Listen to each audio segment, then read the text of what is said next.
વલસાડના નંદાવલાની 21 વર્ષીય બ્યુટી પાર્લરે ગયેલી પ્રિયંકા પવાર ગુમ થઈ। તારીખ 29 મે બુધવારના રોજ 4 કલાકની પ્રસિદ્ધ થલ અખબાર યાદીની મળતી માહિતી મુજબ વલસાડ તાલુકાના નંદાવલા ગામમાં શિવ પૂજા રો હાઉસ સોસાયટીના ઘર નંબર 122માં રહેતા દગડુ રઘુનાથ પવારની 21 વર્ષીય દીકરી પ્રિયંકા પવાર રાબેતા મુજબ 25 મે 2024ના રોજ બપોરે 2 વાગ્યે ગુંદલાવના દયાલનગર ખાતે આવેલા રૂબી બ્યુટી પાર્લરમાં કામ શીખવા માટે ગઈ હતી। નિત્યક્રમ મુજબ પ્રિયંકા સાંજે 5:30 વાગ્યે છૂટી ઘરે આવી જતી હોય છે,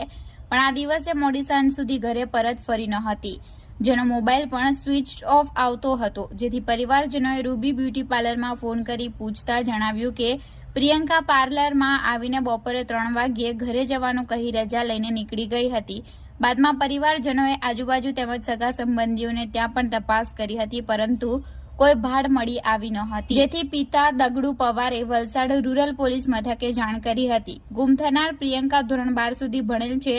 જે શરીરે મધ્યમ બાંધો, ગૌવણ અને 5 ફૂટ ઊંચાઈ ધરાવે છે, જે ગુજરાતી, મરાઠી અને હિન્દી ભાષા જાણે છે, જેણે ગ્રે કલરની ટી શર્ટ તથા કાળા કલરનો પેન્ટ પહેર્યો હતો। જે કોઈને પણ તેની ભાડ મળે તો વલસાડ રૂરલ પોલીસ મથકે જાણ કરવા અખબાર યાદીમાં જણાવાયું છે।